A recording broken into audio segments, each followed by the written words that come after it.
Transformers, robots in disguise. Oh, that's so bad. That's so bad. It's such a bad intro. What's good, everyone on YouTube? It's me again, back with another video. And today we are talking about another Nike shoe. And it seems like Nike has been giving a lot of these really old retro running silhouettes. And I'm talking about like sort of late 70s kind of running silhouettes to a bunch of collaborators to sort of spice up. We had the Sakai LD waffles, and just recently we had like the Be True collection with a Tailwind in there, even though the Be True collection isn't really a collaboration, but it kind of is. And now we've actually got this shoe, the Undercover Daybreaks, which is just a souped up version of an old running shoe, the Daybreak. So if you guys don't know, in my videos I usually just put an overlay of the timestamp, so whichever thing you need to find out, you can just skip to that part of the video. But without further ado, we're here to talk about the Nike Daybreak Undercover in, I'm going to call it the photo blue colorway, because that's usually the colorway they throw down on these shoes. So with the intro out of the way, let's get into the box. So with the box, we've actually got a pretty standard Nike Lab black box, but unlike other shoes, we've actually got Undercover branding on the side. So as you can see, Undercover Jun Takahashi, I'm hoping I said his name right. And then once you open up the box, we've actually got some special wrapping paper as well. So we've got this gloss black paper with the Undercover branding repeated over and over again. And once you flip that open, we greet it with the standard Nike paper. And the shoes were stuffed with just some standard packing paper. So no extra laces, no nothing, just some special paper and a special box. So pretty straightforward if you ask me. And if we move to the side, it reads Nike Daybreak Undercover, straightforward. So the retail price on these shoes retail for a price of 230 Australian dollars. I'll just put the conversion here. And for $230, it's alright. It's a bit better than the Sakai's for retail, but some may argue the Sakai's did more to change the silhouette, but we're not going to get into that argument. So with the box out of the way, let's get into the shoes. And here we are, the Nike Daybreak Undercover in the blue colorway. So pretty much this really is just kind of your standard Daybreak, and I actually think they use similar materials to the original Daybreak. You've got this really kind of like shiny, padded but thin looking, not mesh, nylon upper. And then we've got these thick suede overlays on the toe and on the eyelids. And on the tongue we've got Nike and Undercover branding written as well. And then if we move to the midsole, it's just pretty standard sort of foam, I would say. I'm not sure if there's anything else going on in this insole, whether it's like air or anything. I know the Tailwinds have air, but I'm not sure about the Daybreaks. And then if we look to the outsole, we've got this sort of really thickly ridged sort of waffle outsole. And that pretty much touches on what the Daybreak's about.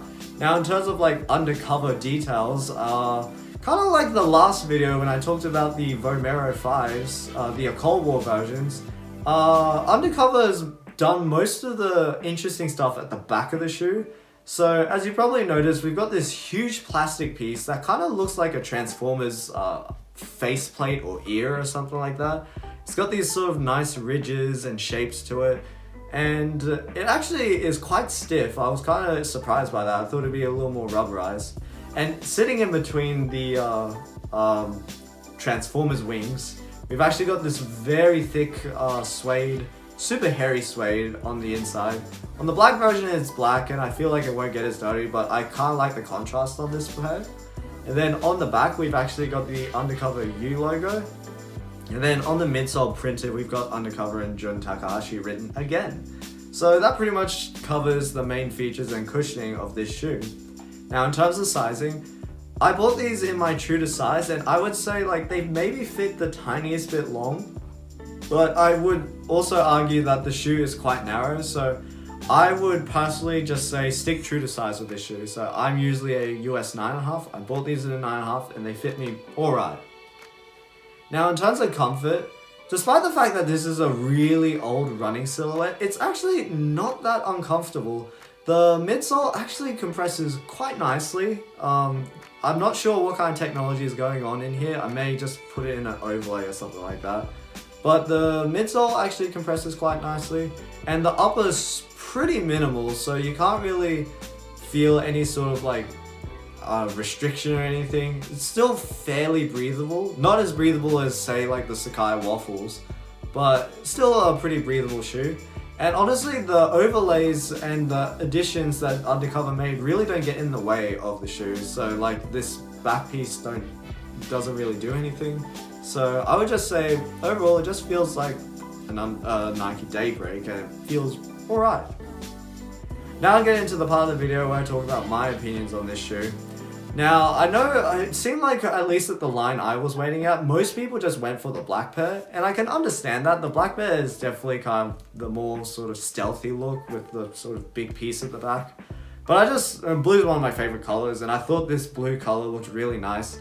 And I just like that there were more contrast panels on this shoe. So we got like this sort of contrasting suede here, and then the suede and the upper has, you know, sort of the black and blue. And the white check, even though the white check's also on the black pair. But I just thought, overall, it's a pretty interesting look. And weirdly enough, I actually think this is probably going to be more wearable than the like Sacai LD Waffles.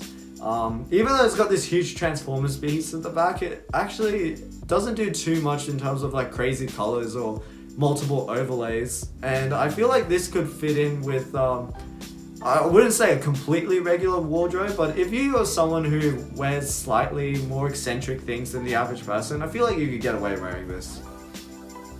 And with that, we've come to the end of another video. Now, I'd love to hear what you think about the Nike Daybreak Undercover in the photo blue colorway. I'm not sure if it's actually photo blue. And out of the two colorways, which was your favorite? So, as I said before, this is definitely my favorite. But I'd love to hear what you have to say. Like the video if you like the video, dislike the video if you dislike the video, and if you're into more sneaker content and that sort of thing, consider subscribing to the channel. I'm always trying to put stuff out, so yeah, still not good at my marketing. And I'll catch you guys in another video.